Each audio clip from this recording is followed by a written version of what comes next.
এখনো জ্বলছে। তোমাকে এসে থেকেই দেখছি ঘটিতে আঙুল ডুবিয়ে বসে আছো। কি হয়েছেটা কি? আর বলবেন না মহারাজ, আমার গিন্নি চলে যাওয়ার পর থেকে তো হাত পুড়িয়ে খাই। আজকে সত্যি সত্যি রান্না করতে গিয়ে হাত পুড়ে গেছে, তাই তো? হ্যাঁ মহারাজ, আপনি একদম ঠিক ধরেছেন। বেশ, বুঝলাম, কিন্তু এখনো গোপাল এলো না।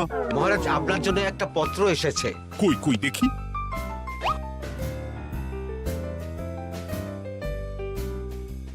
ঠিক আছে, তুমি এখন এসো। কিসের পত্র মহারাজ? দাঁড়াও, আগে গোপাল আসুক, তারপর বলছি। এই তো চলে এসেছি মহারাজ। দেখুন, আজকেও দেরি।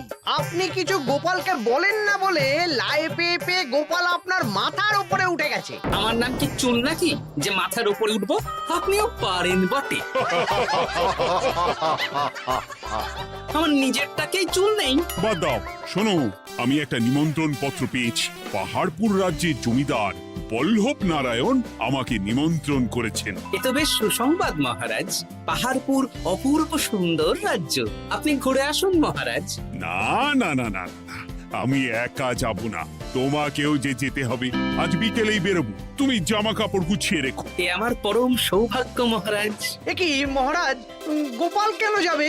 আমি কি দোষ করেছি? আমাকেও নিয়ে চলুন। না না না, তুমি রাজ্যের মন্ত্রী, আমি বেশ কিছুদিন থাকবো না, তাই রাজ্যটা তোমাকেই সামলাতে হবে। আচ্ছা আচ্ছা, আপনি তো রানীমাকেও নিয়ে যেতে পারতেন। আমি কোথায় কাকে নিয়ে যাব সেটা আমার একান্তই ব্যক্তিগত ব্যাপার। তুমি বেশি বোঝাতে এসো না মন্ত্রী। বেশ।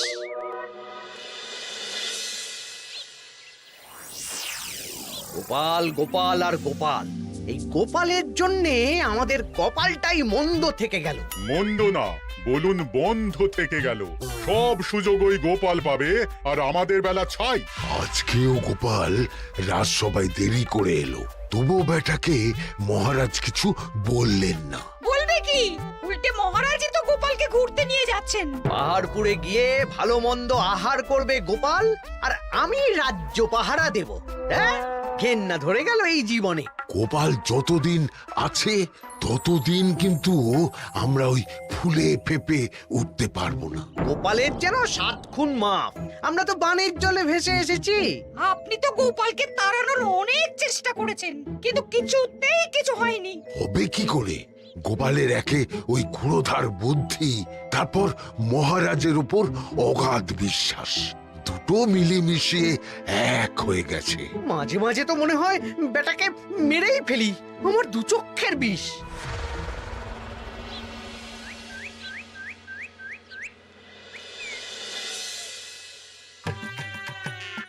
বলছি গিন্নি, কি এত তুমি পোটলায় বাঁধছো বলো তো?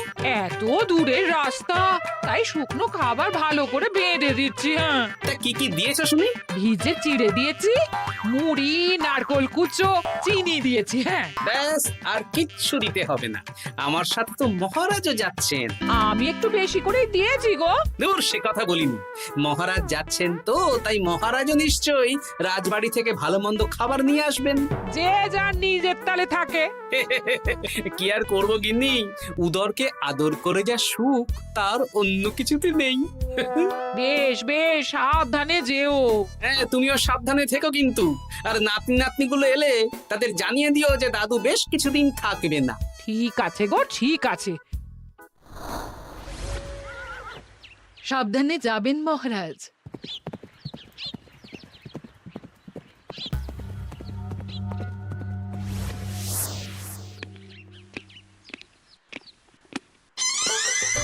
তুমি হুটহাট করে কোথায় চলে যাও বলো তো? আমি বিকেলে তোমার জন্য মুচমুচে বেগুনি ভেজেছি। সে ঠিক আছে, কিন্তু তোমাকে এখন রান্নাঘরে থাকলে হবে না গিন্নি। ও মা, রাতের খাবার কে করবে শুনি? আমি তো এখন একটু একটু রান্না শিখে গেছি। এখন তোমাকে অন্য কাজ করতে হবে। কি কাজ? শোনো, বুঝতে পেরেছো তো? একদম জলের মতো পরিষ্কার বুঝে গেছি। তাহলে আর দেরি না করে যাও।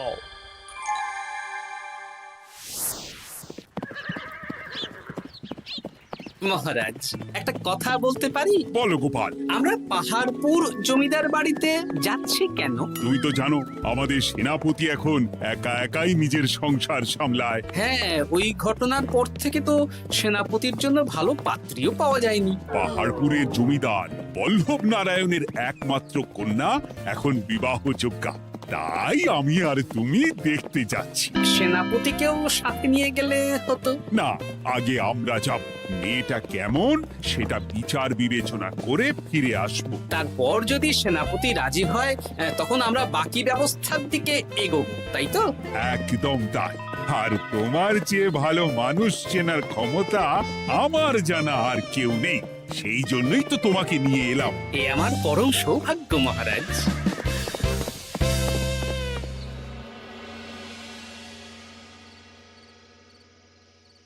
প্রণাম রানীমা। আরে মন্ত্রী গিন্নি যে, বলো বলো। এই কিছু বেগুনি ভেজেছি, তাই আপনার জন্য নিয়ে এলাম রানীমা। সরলা, তুমি ওটা রান্নাঘরে নিয়ে যাও। আচ্ছা রানীমা। ওমা, এই গয়নাটা পরে কি সুন্দর লাগছে আপনাকে। নতুন নিলেন? না না, বছরখানেক আগে বিবাহ বার্ষিকীতে মহারাজ গড়িয়ে দিয়েছিলেন। একটা কথা বলবো রানীমা? বলো না, কি বলবে? আমার মনে হয় আপনাকে আমাদের মহারাজ না আর আগের মতন ভালোবাসেন না। এই কি কথা বলছো তুমি? ভোলা চোখে যা মনে হয় তাই বলেছে রানীমা। এই দেখুন না, মহারাজ হঠাৎ পাহাড়পুরে ঘুরতে চলে গেলেন আর আপনাকে নিয়ে গেলেন না। নিশ্চয়ই কোনো কাজ আছে, তাই আমাকে নিয়ে যাননি। ওই তো, এত ছাড় দিয়েছেন বলেই তো পার পেয়ে বসেছে। অপরাধ নেবেন না রানীমা। মহারাজ সব ব্যাপারে শুধু গোপাল আর গোপাল, কিন্তু বাড়িতে যে আপনিও আছেন সেটা মহারাজ খেয়ালই করেন না। আসলে গোপালকে মহারাজ খুবই স্নেহ করেন তো। আপনি আগে না গোপাল আগে? পাহাড়পুর তো এত সুন্দর জায়গা, চারিদিকে পাহাড়, পাহাড় থেকে নেমে আসছে নদী। ভাবুন আপনাকে মহারাজ নিয়ে যেতেন যদি। সত্যি তো, আমাকে তো মহারাজ নিয়ে গেলেন না। নিয়ে যাবেই বা কেন? আপনাকে তো আর মহারাজ আগের মতো ভালোই বাসেন না। সব ধ্যান জ্ঞান এখন শুধু গোপাল। হ্যাঁ, সত্যি তো, আমি তো এটা ভেবেও দেখিনি কখনো। গোপালই আপনার কপাল পুড়িয়েছে। আসছে রানীমা।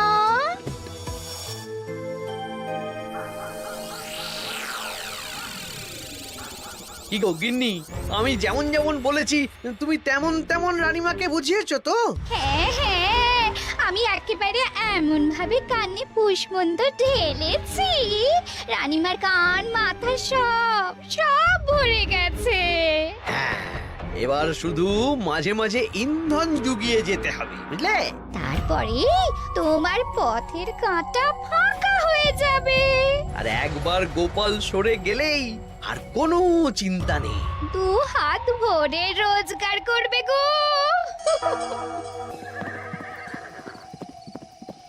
কি কেমন লাগছে যাত্রা? বেশ ভালোই মহারাজ।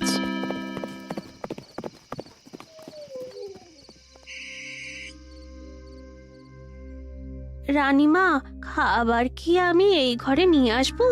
না, আজ আমি কিচ্ছু খাবো না, কিচ্ছু না, খিদে নেই, যাও। এ কি রানীমা, আপনি তো সেই দুপুরের পর কিছুই খাননি। তোমাকে একবার কিছু বললে তুমি বুঝতে পারো না? বলেছি তো আমার খিদে নেই, আমাকে বিরক্ত করো না, যাও।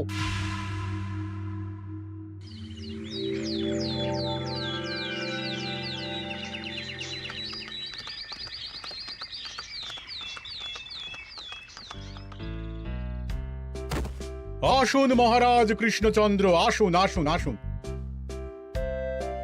কি সুন্দর জায়গায় পাহাড়পুর, মনে হচ্ছে বেশ কিছুদিন থেকে যাই। তা থেকে যান না। এখন যে কাজে এসেছি সেটা আগে করে নি, তারপর যদি সব ঠিকঠাক, তখন তো আবার আসতে হবে। তাও ঠিক। এই বিমলা মা, এদিকে আয়। এই নিন কমলা লেবুর শরবত। বেশ সুন্দরী দেখতে মহারাজ। নিজের মেয়ে বলে বলছি না, বিমলা সব কাজ নিজের হাতে করে। বাড়িতে পাঁচটা দাস দাসী আছে, তাদের কাজই করতে দেয় না। বাহ বাহ বাহ, ভালোই তো। আপনার মেয়েকে তো বেশ লক্ষ্মীমন্ত দেখতে। ও অনেক ছোটবেলায় মাকে হারিয়েছে, কিন্তু নিজের ইচ্ছে পড়াশুনো রান্না বান্না সব শিখেছে। যেমন হাতের রান্না তেমনই মাথায় বুদ্ধি। রান্না তো খেলেই বুঝতে পারবো। হ্যাঁ, আজ দুপুরে সব রান্না তো নিজের হাতেই করছে। আমি ওকে কিছু প্রশ্ন করতে চাই। দাঁড়িয়ে আছো কেন মা? বসো। মহারাজ, আপনার অনুমতি নিয়ে আমি বিমলাকে কিছু প্রশ্ন করতে চাই। করো না। আচ্ছা বিমলা, তোমার বয়স কত? আসছে শ্রাবণে আমি 19 বছরে পড়ব। আচ্ছা, শ্রাবণ মাসে জন্ম, বর্ষাকালে। বেশ বেশ। আচ্ছা বলো তো, মেঘের ডাকে জল ছেড়ে ডাঙায় উঠে পড়ে, মানুষ তাকে হাতে পেলে নিয়ে যায় ঘরে, এটা কি? কই মাছ। বাহ বাহ, এবার বলো তো, এমন কোন জিনিস যেটা একান্তই তোমার কিন্তু অন্যেরা বেশি ব্যবহার করে? আমার নাম। বাহ বাহ বাহ বাহ বাহ, খুব সুন্দর খুব সুন্দর। আপনার মেয়ের মাথায় বুদ্ধি আছে। আচ্ছা আচ্ছা, আরেকটা প্রশ্ন করব। বলো তো, একটা অঙ্ক পরীক্ষায় তোমার বাবা 100-তে 90 পেয়েছে, তুমি 100-তে 100 পেয়েছো, আর আমি 100-তে 95 পেয়েছি। তাহলে কে বেশি বুদ্ধিমান? আপনি বেশি বুদ্ধিমান। এমা, এটা তুই কি বললি রে? তুই তো 100-তে 100 পেয়েছিস, তাহলে তুই বেশি বুদ্ধিমান হবি না? না না, আমি হলে তো বুদ্ধিমতী হব। দারুণ দারুণ।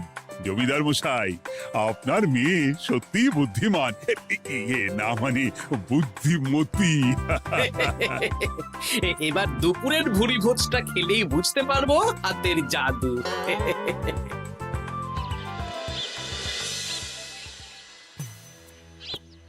রানীমা, বেলা হয়ে গেছে, এভাবে না খেয়ে থাকবেন না, আপনার শরীর খারাপ করবে। তোমাদের মহারাজ আসুক, তারপরে খাবো। যতদূর জানি মহারাজ আগামীকাল সকালে ফিরবেন। বেশ, আমাকে একটু শরবত করে এনে দাও, আর কিছু খাবো না। আচ্ছা রানীমা। বুঝলি, আজ পুকুর ঘাটে গিয়ে যা শুনলাম না। কি শুনলে? রানীমা গতকাল বিকেল থেকে কিচ্ছু খাচ্ছেন না, মহারাজের ওপর রাগ করে। এখন রানীমার রাগ, এরপর ভাগ গোপাল ভাগ।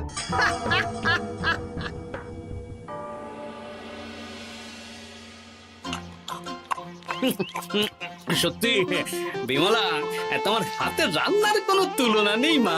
আমাদের সেনাপতি তাহলে আর হাত পুড়িয়ে রান্না করবে না বলছো? সে যদি কর্তাগিন্নিতে রাগারাগি হয় তখন। মা আমার লজ্জা পেয়েছে। তা আপনাদের কোনো আপত্তি নেই তো? কি যে বলেন, আপনার রাজ্যের সেনাপতি বলে কথা।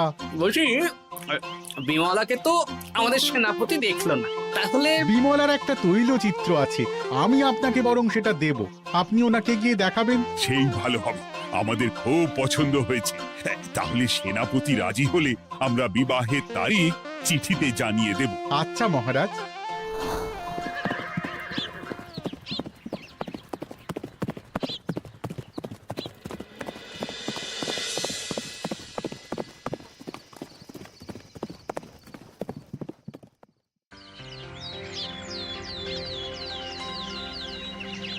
মহারাজ, আমি তাহলে আসি। যাওয়ার পথে আমি সেনাপতির সাথে কথা বলে নেব। হ্যাঁ হ্যাঁ গোপাল, এসো। বেশ ভালোই কাটলো পাহাড়পুরে। হ্যাঁ মহারাজ, অনেক ধকল গেছে, যান গিয়ে বিশ্রাম নিন।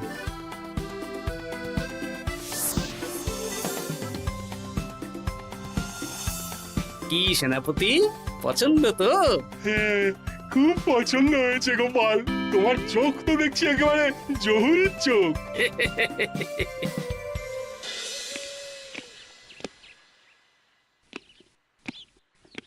চিরটা কাল আপনি ওই গোপাল গোপাল করে কাটিয়ে দিন। কি হলো? রানীমা গত পরশু থেকে কিচ্ছু খাননি, গতকাল একটু শরবত খেয়েছেন শুধু। কেন, কি হয়েছে? দেখুন মহারাজ, সহ্যের একটা সীমা আছে। আরে, আমার তো কিছুই মাথায় ঢুকছে না। মাথায় শুধু গোপাল থাকলে আমার কথা ঢুকবে কি করে মহারাজ? আপনি আমাকে আর আগের মতো ভালোবাসেন না মহারাজ। এসব কি বলছো রানী? ঠিকই বলছি। আপনি খেয়ালই করেননি যে আমি গলায় আপনার পছন্দের পান্নার হার পরেছি মহারাজ। আরে আমাকে বলার সুযোগ দেবে তো। দেখুন, আপনি পাহাড়পুরে ঘুরতে গেলেন, গোপালকে নিয়ে গেলেন। আমারও মনে হয় কোথাও ঘুরতে যাই মহারাজ। আরে গোপালকে নিয়ে যাওয়ার প্রয়োজন ছিল, তাই নিয়ে গেছি। গোপাল তো আপনার প্রিয়জন, তাই ওকেই আপনার প্রয়োজন। আমি তো কেউ না। দেখো, গোপাল আমার সব বিপদে আপদে পাশে থাকে, তাই ওকে ভরসা করি। সেটা তো তুমি খুব ভালো করে জানো। আজকের পরে হয় গোপাল থাকবে, না হলে আমি থাকবো। না না না, এ হতে পারে না। গোপালকে আমি সরাতে পারবো না, আর কাউকে সরানোর জন্য কোনো কারণ তো চাই। আর কারণ যদি আমি দিয়ে দিই? কি কারণ? আপনি গোপালকে বলবেন আমার সাথে আপনার ঝগড়া হয়েছে। বেশ, তাতে কি? আপনি গোপালকে বলবেন ও যেন আমাকে বলে আপনার কাছে ক্ষমা চাওয়ার জন্য, আর আমি ক্ষমা চাইবো না। ব্যাস, আপনি এই সামান্য কাজটা গোপালকে করতে না পারার জন্য ওকে তাড়িয়ে দেবেন। ওকে মাত্র 7 দিন সময় দেবেন। ব্যাস। ঠিক আছে, আমি এক্ষুনি গোপালকে ডেকে পাঠাচ্ছি। দেখো গোপাল, এখন যদি রানী আমার কাছে ক্ষমা না চায়, তাহলে কিন্তু আমি বাধ্য হব তোমাকে রাজসভা থেকে তাড়িয়ে দিতে। আচ্ছা মহারাজ, বুঝেছি। রানীমা আপনার কাছে ক্ষমা চাইবেন, কিন্তু তার জন্যে আপনাকে আমার কথা মতো কিছু কাজ করতে হবে মহারাজ। কি কাজ বলো? বুঝেছেন? হ্যাঁ। না গোপাল, আমি মহারাজের কাছে ক্ষমা চাইতে পারবো না। দেখুন রানীমা, আমার মনে হয় আপনার ক্ষমা চাওয়াই উচিত।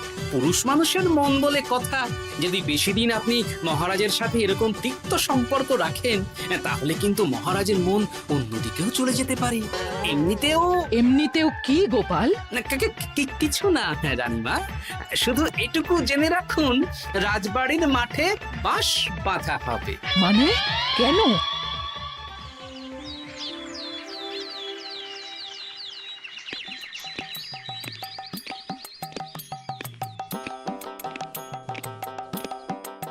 আসতে পারি মহারাজ? হ্যাঁ, এসো এসো।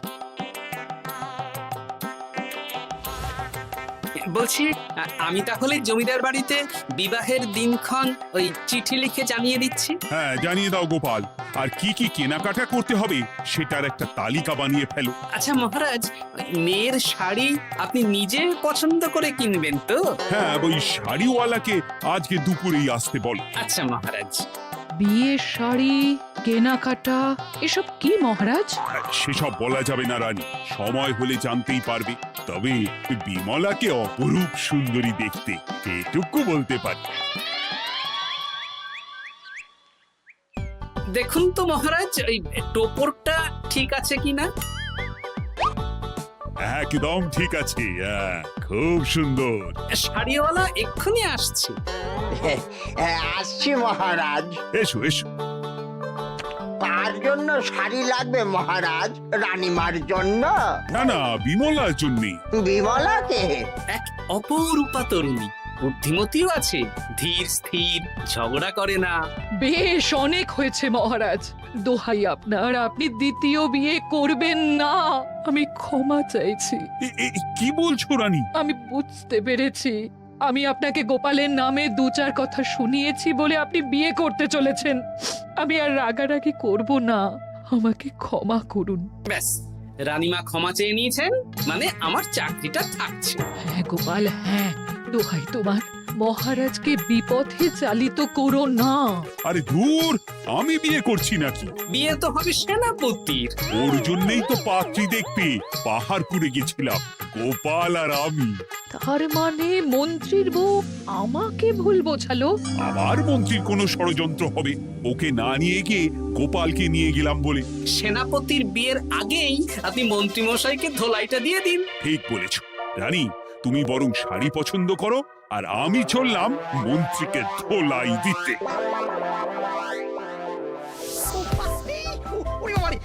তুমি এত নীচ, তোমার গিন্নিকে দিয়ে রানীর কানে বিষ ঢালা? ভুল হয়ে গেছে, ক্ষমা করে দিন। এখন মন্ত্রীমশাই ভ্যাঁ করছেন, কদিন পরে সেনাপতির বিয়েতে প্যাঁ হবে ছাদনা তলায়।